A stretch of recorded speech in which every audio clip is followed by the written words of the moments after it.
বিদেশি শিক্ষার্থীদের ভিসা বাতিলের বিষয়ে নতুন পদ্ধতি অবলম্বন শুরু করেছে যুক্তরাষ্ট্র। দেশটি জানিয়েছে, শিক্ষার্থীদের ভিসা বাতিলে কৃত্রিম বুদ্ধিমত্তা ব্যবহার করা হবে। বৃহস্পতিবার বার্তা সংস্থা রয়টার্সের এক প্রতিবেদনে এ তথ্য জানানো হয়েছে।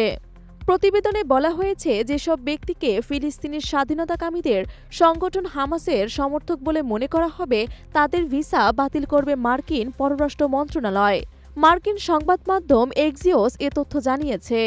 ফক্স নিউজের এক প্রতিবেদনে বলা হয়েছে, এক শিক্ষার্থীর ভিসা বাতিল করেছে মন্ত্রণালয়। তাকে হামাস সমর্থক বা তাদের অনুষ্ঠানে অংশগ্রহণকারী হিসেবে চিহ্নিত করা হয়েছে।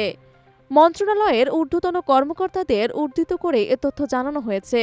এক্সিওস জানিয়েছে, বিচার বিভাগ এবং তাদের অভ্যন্তরীণ নিরাপত্তা বিভাগের সঙ্গে কাজ করেছে পররাষ্ট্র মন্ত্রণালয়।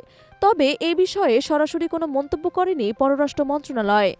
মার্কিন পররাষ্ট্রমন্ত্রী মার্কো রুবিও সামাজিক মাধ্যমে জানান, সন্ত্রাসবাদী সমর্থকদের বিরুদ্ধে যুক্তরাষ্ট্রের জিরো টলারেন্স নীতি কার্যকর রয়েছে। আইন ভঙ্গকারী আন্তর্জাতিক ও বিদেশি শিক্ষার্থীদের ভিসা বাতিল সহ তাদের দেশে ফেরত পাঠানো হতে পারে। তবে এ বিষয়ে অন্য দুটি বিভাগ তাৎক্ষণিক কোনো প্রতিক্রিয়া জানায়নি। এর আগে চলতি বছরের জানুয়ারিতে একটি নির্বাহী আদেশে অ্যান্টিসেমিটিজম মোকাবিলার প্রতিশ্রুতি দেন ট্রাম্প। তিনি বলেন, 2023 সালের অক্টোবরে হামাসের হামলার পক্ষে ফিলিস্তিনিপন্থী প্রতিবাদে অংশগ্রহণকারী বিদেশি শিক্ষার্থীদের বের করে দেয়া হবে।